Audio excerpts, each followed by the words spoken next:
Are you a fan of movies about people who survived after being stranded in the sea for a long time? Well then, we bet that you like the movie Castaway. But in this video, we'll tell you about the real-life versions of Castaway stories. Hi, welcome to our channel. If you've ever wondered how you would survive if you were stranded in the middle of the sea after watching movies like Castaway, then this video is for you. We'll be covering stories from actual people who survived the hunger, thirst, heat, and insanity brought on by being stranded in the sea. From 438 days to 38 days, the span of these people's stay on the sea will blow your mind. Before we get started, what's the craziest castaway story that you have ever heard? Share it in the comments below. The entertainment industry has consistently engaged us with films like Castaway over the years. If you're unfamiliar with it, Castaway tells the story of Chuck Noland, a FedEx systems engineer whose life takes an unexpected turn when he survives a plane crash and ends up stranded alone on a tropical island. Initially, Chuck experiences frustration, but as time passes, he realizes the slim chances of returning to civilization. For 4 years, he mastered survival skills, from maintaining his dental health to catching fish with a spear and predicting the weather with a self-made calendar. Throughout the years, several other movies have depicted fictional stories of people stranded on deserted islands for varying durations. The thought of being a castaway, isolated on an unknown island with little hope of rescue, becomes a captivating concept. Interestingly, some of these films are inspired by real-life castaway experiences, proving that such extraordinary stories extend beyond the realm of fiction. Throughout history, numerous courageous individuals have found themselves stranded on distant islands, relying on their resourcefulness for survival. Their intelligence was key as they devised methods to harvest rainwater, create fish traps, and construct basic huts for protection. Some of these castaway accounts appear so incredible that they challenge our belief in their authenticity. But how would you imagine an old man's survival out in the sea with a dog? Let's find out. In July 2023, Tim Shaddock, an Australian sailor residing in Sydney, was rescued from the Pacific Ocean after being lost at sea for 2 months. Accompanied by his loyal dog Bella, Tim, who was previously an IT specialist, embarked on a 3,728-mile journey from La Paz, Mexico, to French Polynesia in April.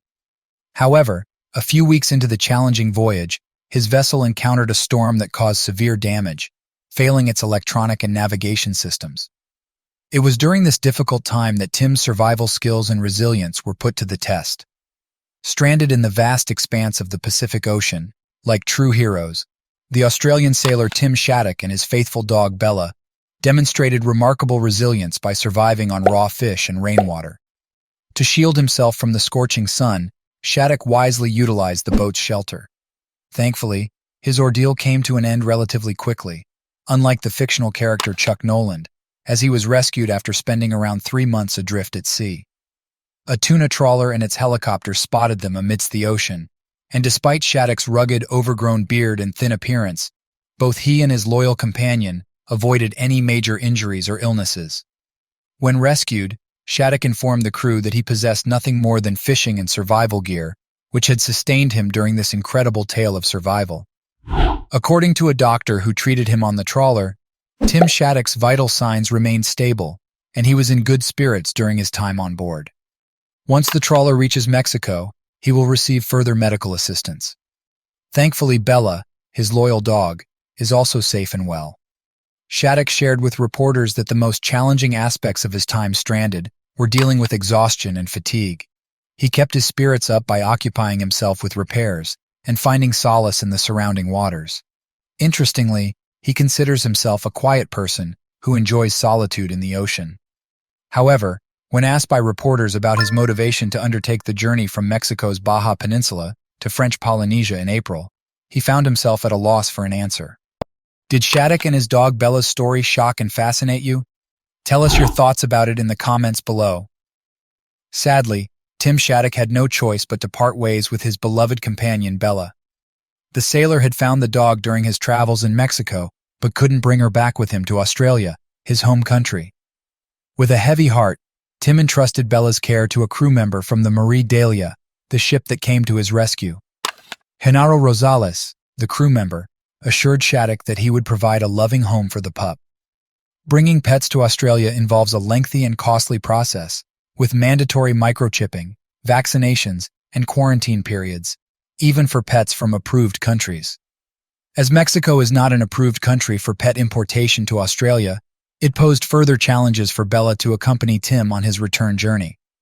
Another story that will definitely blow your mind is that of José Salvador Alvarenga.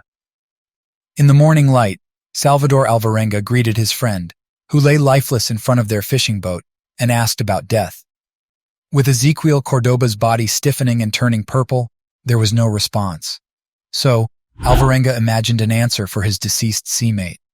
Talking to himself, he said, "Good, it is peaceful."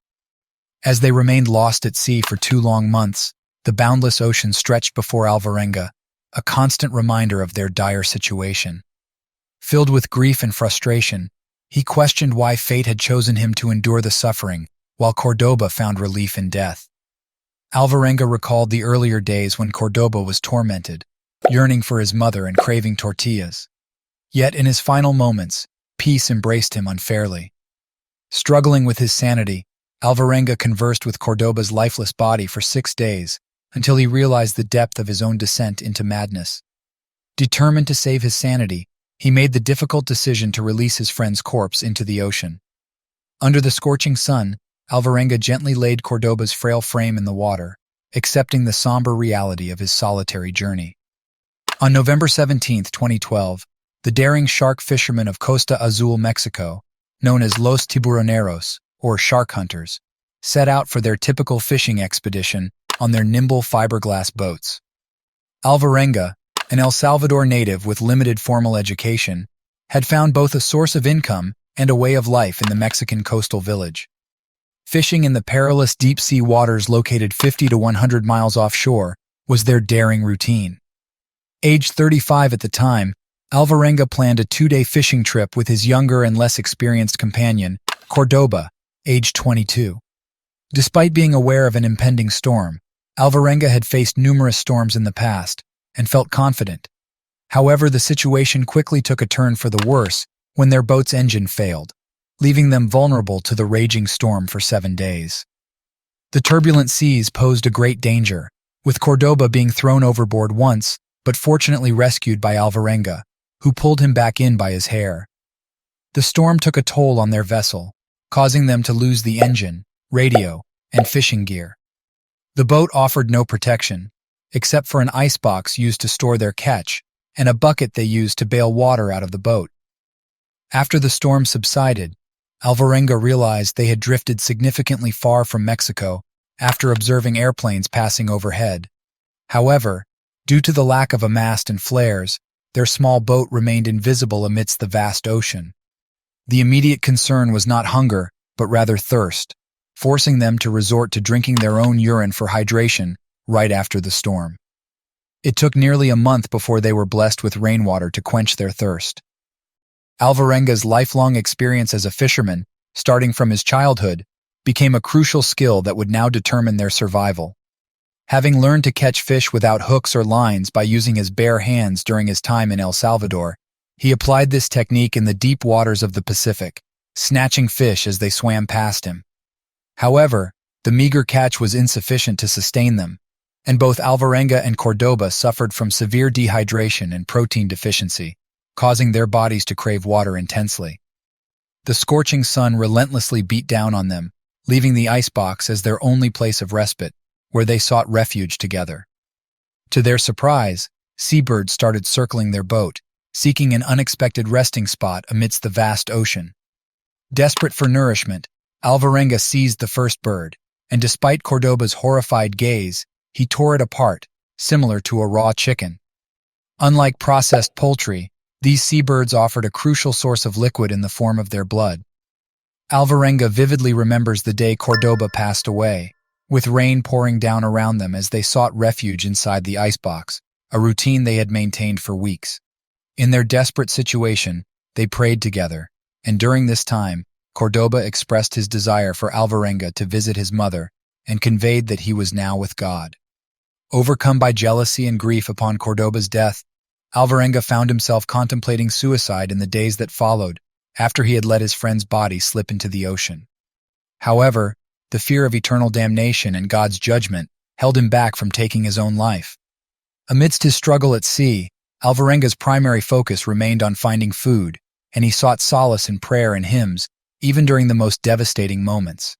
He recollects seeing numerous cargo ships pass by, although he is unsure if they were real or merely products of his imagination. Despite attempting to signal them, he received no response, but he firmly believed that God would decide which vessel would rescue him. Remarkably, Alvarenga's salvation did not come from a boat, but from land. After spending an incredible 438 days adrift in the boundless waters, he finally spotted mountains in the distance. Determined to reach safety, he swam towards what he later discovered to be one of the Marshall Islands, which became the source of his rescue. The stories of real people who survived being stranded in the sea tell us about the extraordinary feats of human resilience and determination. These individuals faced unimaginable challenges, battling against nature's harshest elements, isolation, and the uncertainties of survival. Yet, through their resourcefulness, faith, and unwavering spirit, they managed to endure against all odds. How do real-life castaway stories challenge our understanding of human nature? If you enjoyed watching this video, hit the like button, click subscribe, and turn on the notification bell. Thanks for watching.